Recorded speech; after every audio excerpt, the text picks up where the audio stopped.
So, root locus techniques we will see today. The unstable operation is inherent in all feedback systems. So, this unstable is because of the feedback nature we will get, and unstable system cannot perform the control task required for it.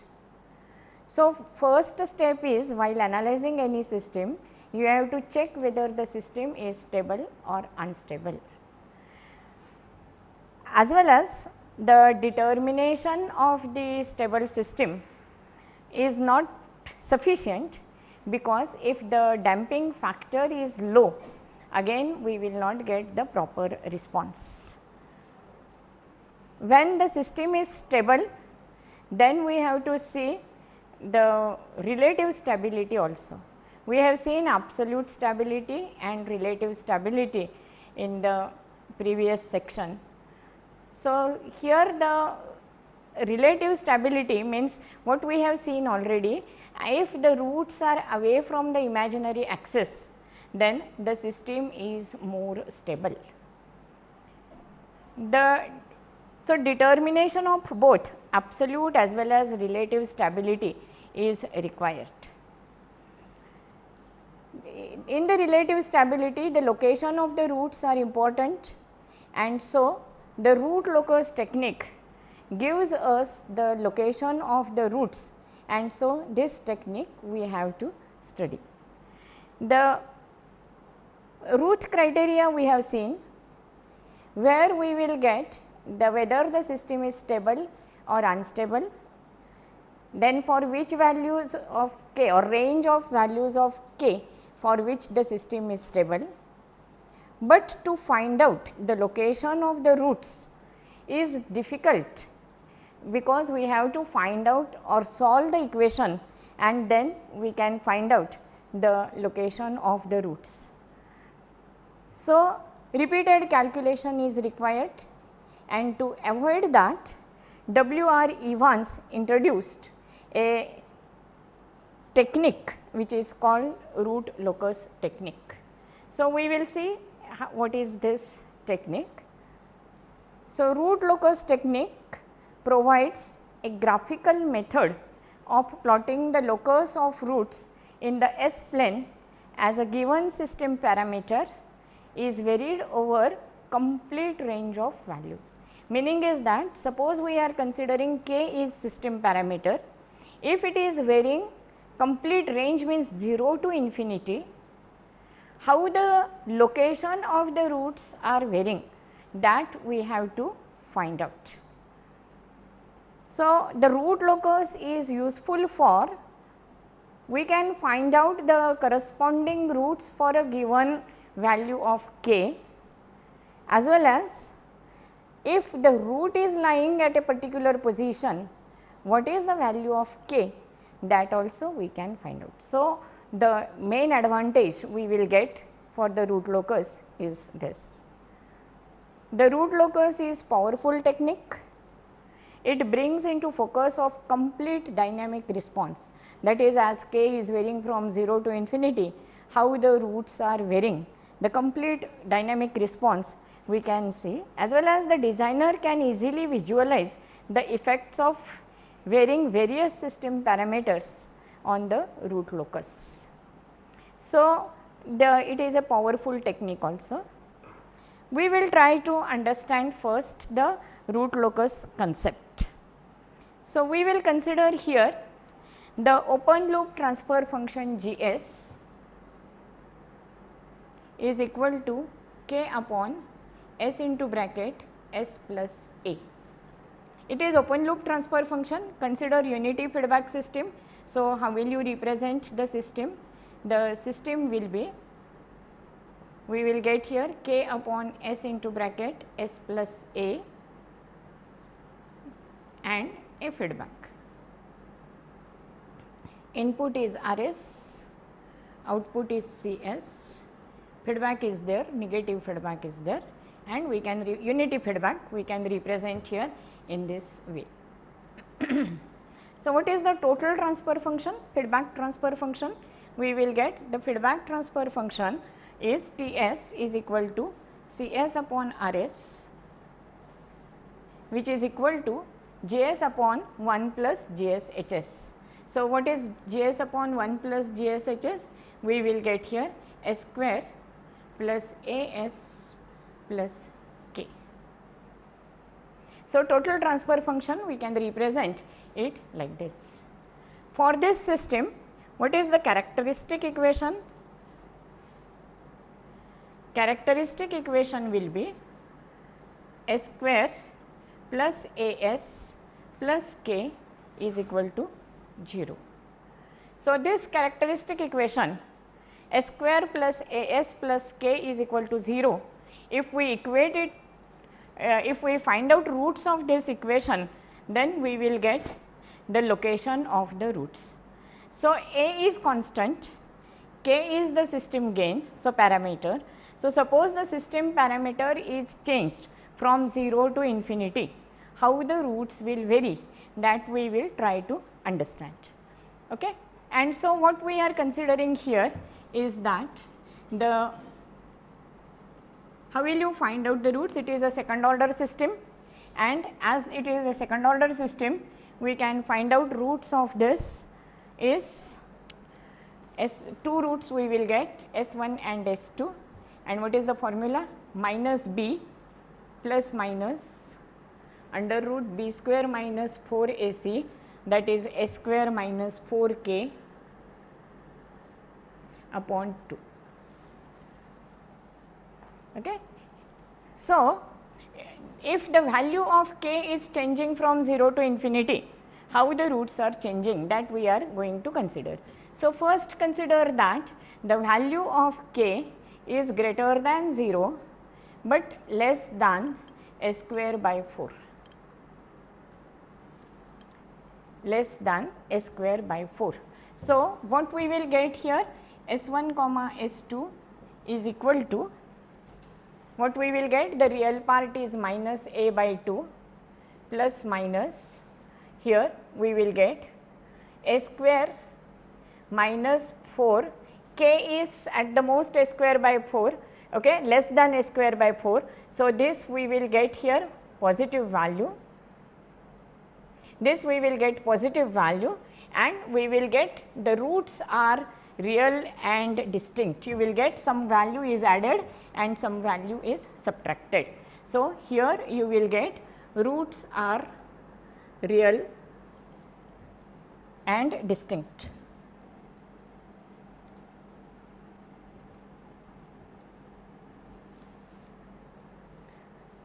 Then we will consider that K is equal to S square by 4. So, if K is equal to S square by 4, what we will get here? The determinant part or the under root part will be 0, and so both the roots S1 and S2 are minus A by 2. So, what we will get here? Roots are real and equal.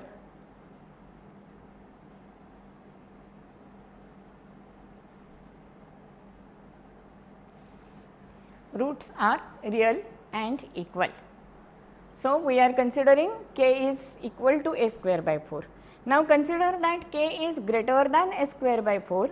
So, S square by 4 is less than K, and we are considering it is very. So, 0 to infinity variation of K we are considering in the steps.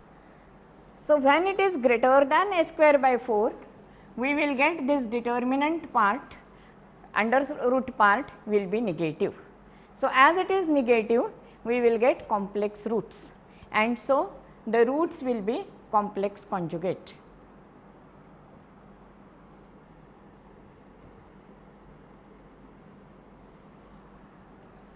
Okay. So, if we are defining parallelly the systems, what we will get? If roots are real and distinct, the system is overdamped. If the roots are real and equal, the system is critically damped. If the roots are complex conjugate, the system is underdamped. So, by observing the location of the roots, we can decide whether the system is critically damped, underdamped, overdamped. where the roots are lying, all the things we can understand. But here we have to find out by using equation where the roots are lying. Okay. And so, if I want to consider now in the S plane, if I want to find out where the roots are lying, okay, then we will try to draw the position of the roots.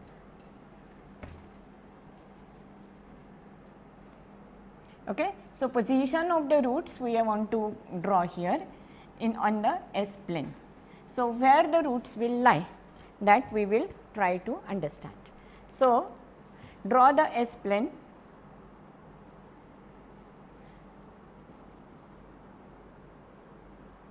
Real axis sigma, imaginary axis j omega. First case you consider, it is k is equal to 0. So, when we are considering k is equal to 0, the roots S1 and S2 will be minus a by 2, k is 0. So, minus a by 2 plus a by 2, so will be 0 and minus a. So, how will you locate this on the S plane? One root is at 0 and one root is at minus a. This is when k is equal to, so I will use another pen to represent it. So, this is when k is equal to 0. So, when k is equal to 0, one root is lying at minus a and one root is lying at 0.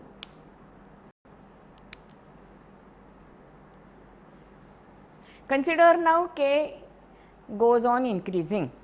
So, as k goes on increasing, you will get minus a plus something, minus a minus something.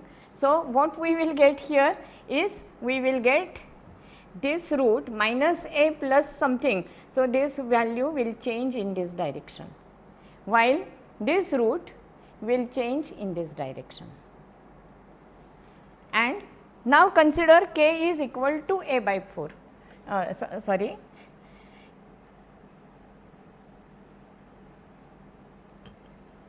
a square by 4.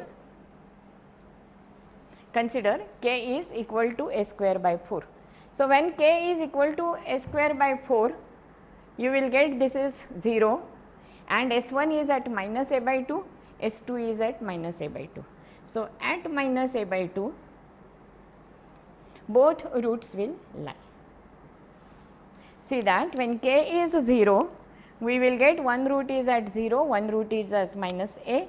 As k goes on increasing, and here the value of k is a square by 4.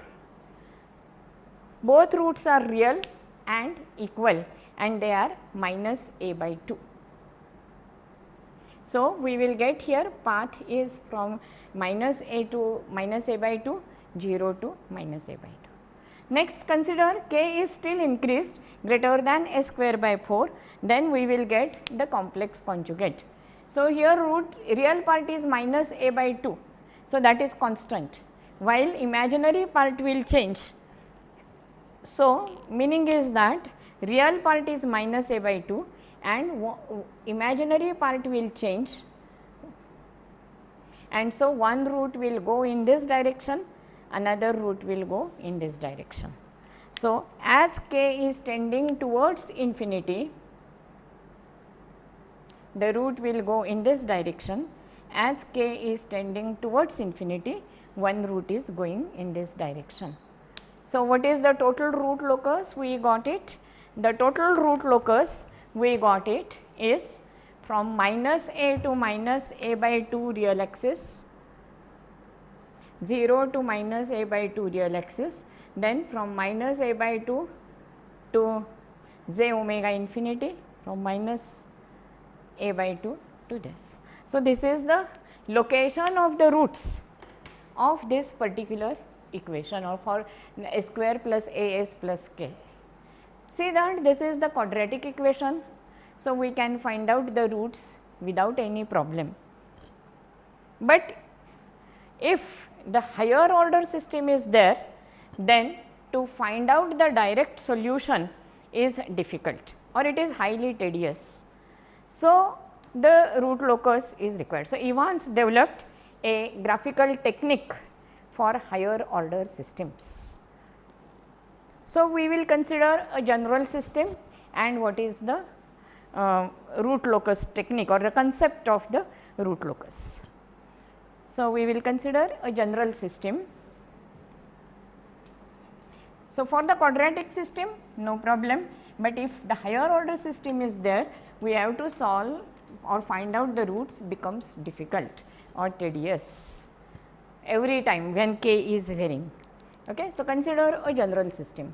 So, what is a general system means we are representing closed loop system, G s is open loop transfer function, H s is the feedback transfer function, R s is the input, C s is the output, this is plus minus. So, what is the total transfer function we will get here is G s upon 1 plus G s H s. So, the characteristic equation is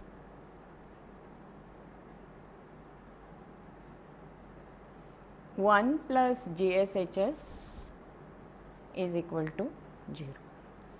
So, in general if J s is the open loop transfer function, H s is the feedback transfer function, 1 plus G s H s is your characteristic equation. We are equating it to 0 and G s H s is nothing but we will get polynomial of s. So, the same thing we can write as 1 plus P s is equal to 0, that is I am considering J s H s is polynomial of s which is written as P s. Roots of the characteristic equation is the closed loop poles of the system. When it occurs, see the equation should be satisfied, meaning is that the P s or the polynomial of s should be minus 1. So, that you will get 1 minus 1 is equal to 0, but the polynomial of s is the complex term or the s is complex. So, we have to represent the magnitude of P s should be equal to 1 and angle of P s, see I want minus 1. So, it should be plus minus 180 degrees, and as we will get here the number of poles, we have to write 2q plus 1 where q is varying from 0, 1, 2 so on. The magnitude should be 1 and angle should be plus minus 180 degrees 2q plus 1. So, that this is called the magnitude criteria, this is called magnitude criterion, while this is called angle criterion. Okay. So, basically for a general system we can write 1 plus J s H s is equal to 0, that gives me absolute value should be 1 and angle should be plus minus 180 degrees and its multiple. So, that we can write. So, a plot of the points in the complex plane satisfying the angle criterion is the root locus. What is meaning of this? The points in the complex plane should satisfy the angle criteria. So, what is that angle criteria? It is plus minus 180 degrees into 2q plus 1. Okay. Then the value of gain corresponding to a root can be determined from the magnitude criterion. So, both are interrelated. When the angle criterion is or the point is represented satisfying the angle criterion, we can find out the gain corresponding to that point or that root by considering P s is equal to 1. So, the first one is called angle criterion, next is called magnitude criterion. Now, we will consider the construction of the root locus. So, when we are considering the construction of root locus, we will consider here 1 plus JSHS is equal to 0. We know that the transfer function can be given in different ways. So, which are the different ways? One is the time constant form and second one is the pole 0 form. So, what is the time constant form? So,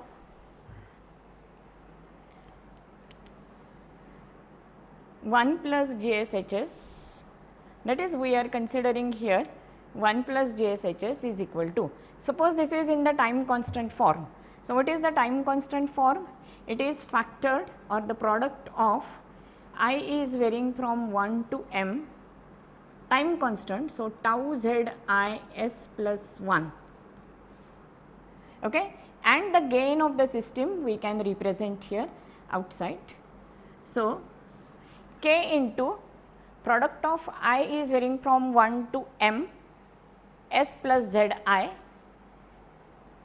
upon what we will get here, poles. So, for the poles we will get it is product of j is varying from 1 to n tau p j s plus 1.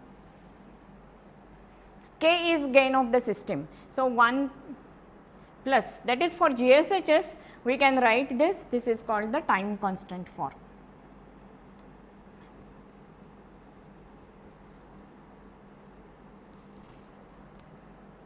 And what is pole 0 form?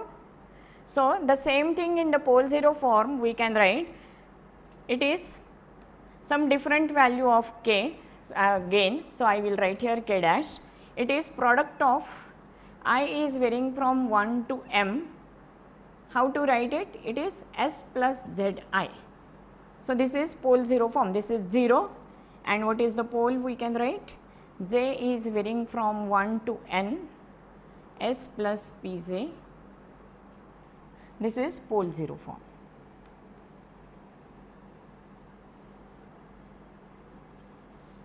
So, in two ways we can write any transfer function.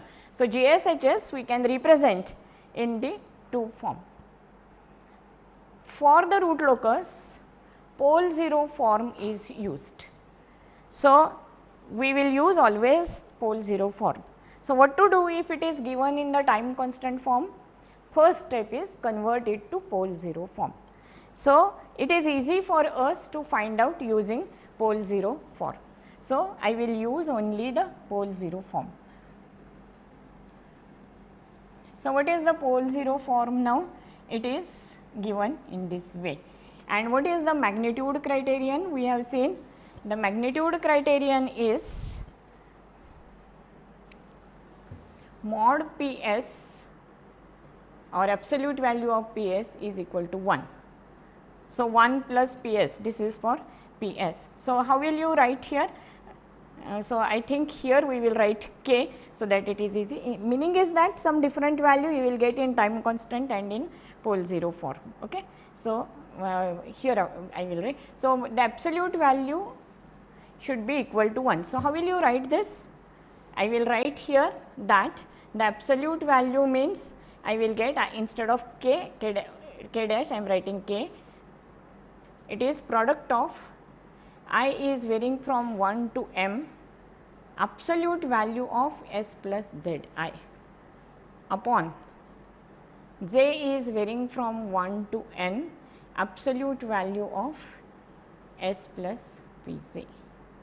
That is we will get here the absolute value and which is equal to we want 1. Okay. Absolute value of Ps, that is 1 plus Ps we are considering, and we can write it in this way. See the k dash and k, I can write anything, that is this is the gain of the system. Now, what is m? M are the number of poles, number of zeros, and n are the number of poles. What is the relationship between m and n? M should, for the feasible system or realizable system, m should be always less than or equal to n. At the most it is equal to n, but otherwise always it should be less than n. Okay. So, this is the magnitude criterion we can write. How will you write angle criterion? So, what is the angle criteria we have seen? Similarly, we want to consider. So, what we will get here is summation of I is varying from 1 to m angle of s plus z I. That is, if two zeros are there, both angles you have to add, minus summation of j is varying from 1 to n angle of s plus pz. So, it gives you the angle. So, this is at the numerator. So, you will get plus, this is at the denominator. So, you will get minus, and so the total angle we want is plus minus 180 degrees into 2q plus 1. So, this is the magnitude criteria, this is the angle criteria, and so we have to satisfy these two magnitude criteria and angle criteria in the rule. So, this is the main thing which we have to consider. So, while determining any point, whether it is on the root locus or not, how will you decide? Use the angle criteria and check that whether the point is on the root locus. So, that is the main thing. So, satisfying the angle criterion through the trial and error procedure. The poles and zeros are located on S plane, a trial point S0 is selected. So, we will consider one example, what is meaning of the trial and error and how we have to select. Okay. So, we will consider here the S plane, some poles, some zeros and a trial point. Okay. So, consider the two poles, one pole is at origin. So, S plane, consider one pole is, so real axis, imaginary axis, one pole is at origin and two complex conjugate poles. So, I will write here is P1, P2, P3. So, three poles are there and one 0 is there. So, that 0 you can represent. So, representation of the pole is by cross and representation of 0 is a small circle. So, consider 1 0 is located, a real 0, and it is located at this point. Now, whether the S0 point, which is the point we are considering, is lying on the root locus or not, then it should satisfy both the criteria. So, first angle criteria. So, consider any one point, suppose this is the point, I am representing it as S0, that is trial point. Okay. So, the poles and zeros are located on S plane, that is P1, P2, P3 are poles, Z1 is the 0. Then number of points on root locus are determined. So, how to determine? You connect this trial point with the all poles and zeros. So, suppose this is the trial point. So, connect it with the P2, connect with it with the P1, connect it with the P3 and connect it with the Z2.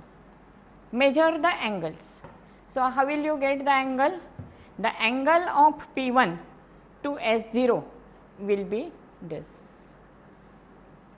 Angle of P2 with S0. So, how will you represent this angle? So, angle is usually considered in anti-clockwise, and so we have to consider this is the angle which we are considering is this. For the P3, how will you get it? We can consider the angle is this. Okay. So, angle theta 1, theta 2, theta 3 are due to poles and this is theta z is with the 0. So, what is your angle criteria will be? Suppose I am representing this as theta z, this as theta 1 or P1 we can write, this as theta P2 and this as theta P3. Then what we will get here? Theta z1, this is because 0 plus angle minus summation of the angles due to all the poles. So, what we will get? Theta p1 plus theta p2 plus theta p3. Okay. So, angle of zeros and angle of poles, difference between these two should be equal to plus minus 180 degrees. So, this is the angle criterion, and this angle criterion should be satisfied. So, we have to test it whether this is satisfied. If it is not satisfied, you have to shift it S0 point up, below or anywhere, so that this is satisfied. So, this is by the trial and error method we can find out. So, this is one point. Similarly, you have to find out all the points, and a number of points on the root locus are determined, and a smooth curve drawn through these points gives us the root locus with variable k. Then the value of the k, that is magnitude, we can find out. So, how will you find out? The value of k for this particular S0 we can find out by obtain the magnitude of all the phasors. So, how will you write this phasor? This phasor I will write as S0 plus P1, then S0 plus P2, then S0 plus P3. So, with the zeros, with the poles, I will write here the phasors, magnitude phasors is like this. Then how will you get the formula for k? So, go back again and check that we are getting here k into the product of, so I have written there. So, what we are getting actually is that k into S0 plus Zi upon S0 plus Pj is equal to 1. As we want k, we will get poles at the top and zeros at the denominator. Okay. So, we will get this formula, and this is the magnitude of each phasor. Take the product of this and ratio. So, what we will get? This is for the poles, and for the zeros we will get here S0 plus Z1, its phasor. So, this is the magnitude or the phasor, that this phasor and like that we have to find out the magnitude, and whatever is the value of this we will get is equal to k. So, if the S0 is point on the root locus, we can find out its magnitude. How to check it? By this angle criteria should be satisfied. So, S0 can be find out by trial and error. So, that is the approximate way which we will get. So, what is actually in the root locus? Certain rules are required, have been developed for making a quick approximate sketch of the root locus, that is required, because every point by trial and error is time consuming. So, it provides a guide for selection of a trial point, and approximate root locus sketch is very useful in visualizing the effects of variation of system gain k. Okay. So, the things which we have seen is that the concept of root locus, that is the magnitude criterion and angle criterion, and whether the point is on root locus or not, that is determination we have done. For that the angle criteria should be satisfied. If that angle criteria is satisfied, the magnitude value for that S0 we can find out. So, as it is trial and error method, it is required to find out or the list some rules, and then we can draw the root locus. So, in the next lecture we will see rules for constructing the root locus. Thank you.